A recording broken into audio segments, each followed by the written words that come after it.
The deer skin Oltan had flayed was to go to the market in a week or so. The Khan's men would buy most of the meat. The hunter himself would keep some shreds of meat and fat with which to make soup. He would warm up the stew on the stove that burned with wood and cow dung. He would crumble the dry, flat bread and soak it in the broth. He would watch the snow lash against the trees outside and enjoy the gamey taste of deer stew running down his throat. All traces of the hunted animal would be gone from his house within the next few weeks. He would go out on other hunts. He would shoot some and trap others. He would catch bigger game and smaller ones. He would pick off birds with his slingshot. He would keep living the solitude of his mud cabin as he had always done, without going down to the cafe, without talking to a soul, the way he liked it. He would not, however, see Akif again. Winter was still cold, but to the trained senses of a local it was obvious that the worst of it had passed, and soon the weather would start to change. Despite the changing weather, throughout the rest of the winter, Akif did not climb the hills around the village to come up to Oltan's secluded cabin. The young hunter did not see Akif, so he tried not to think of him, because if he did think about him, he would have to consider the possibility that his friend's foolishness and lack of patience had gotten the better of him. Oltan did not want to consider the likelihood that his only childhood friend might have honestly believed that he could journey across the river Araz and take out the most powerful Khan in the area, all for the promise of money. He had known Akif for years. Akif's uncle lived in the city. As a child, Akif would spend most months with his uncle's family, going to school and learning the ways of the abacus and the bazaar. He would come back to the village in the summer after his final exams were done. He would come to help his father with the small patch of land and a small barn full of animals.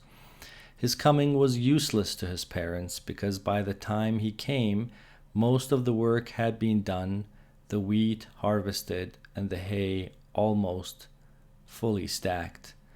But that Slamak was the only boy who would not look at Oltan the way others did. Oltan used to look forward to Akif's arrival. Akif was too much of a simpleton to care that his friend was an orphan.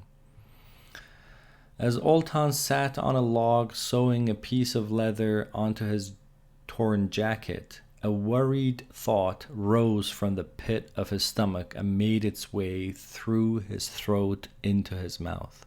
A bitter taste spilled onto his tongue from the back of his throat. He opened his mouth and breathed through his nose and mouth at the same time. He was starting to breathe more heavily. His mouth was dry. He dropped the thick needle and the jacket on the big rock next to him and quickly stood up. He paced back and forth under the winter sun. His animal skin boots squelched and made a faint impression on the softening earth. He walked from the mud onto the snow and back, painting the snow with brown muddy footprints. He could not remember the last time he had felt this way, but now he was feeling the distant heat of wrath. He was angry at the fact that he worried for Akif. Something was wrong. In fact, if he were to be honest with himself, he would have to admit that he was not entirely sure if there was something wrong. That was why it was so vexing.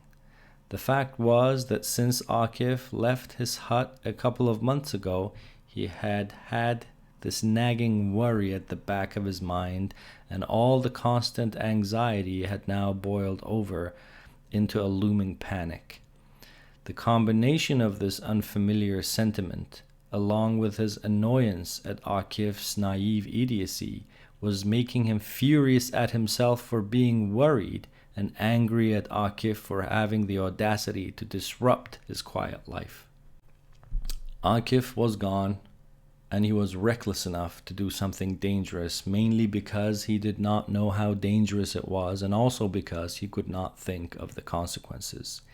He did not even know how to cross the river well. He would probably cross through one of the few bridges instead of crossing through one of the bends. The bridges were bound to have eyes and ears now that the vendetta between the two khans had escalated. The presence of a strange male, healthy and alone, crossing a bridge over the Araz would alert Vadud Khan's men and raise red flags. In this atmosphere of heightened tension, the fact that someone from Moran was going north towards Aran, and more specifically towards Agha Lake, was a sufficient crime in and of itself. They would follow him and ask him questions. He would mumble a few unbaked lies, and that would be the end of him. Akif saw this as a boyhood game. He saw it as a treasure hunt. He wanted to do a big job to get a big payout. Akif was too attached to Oltan not to have paid him a visit for the past couple of months. And even though he was too proud to admit it, Oltan loved Akif too much not to go after him. If Akif hadn't turned up at Oltan's hut being his old pesky self, he must be gone. Akif must be hurt. If the wolves had not gotten him, Vadud Khan's men must have.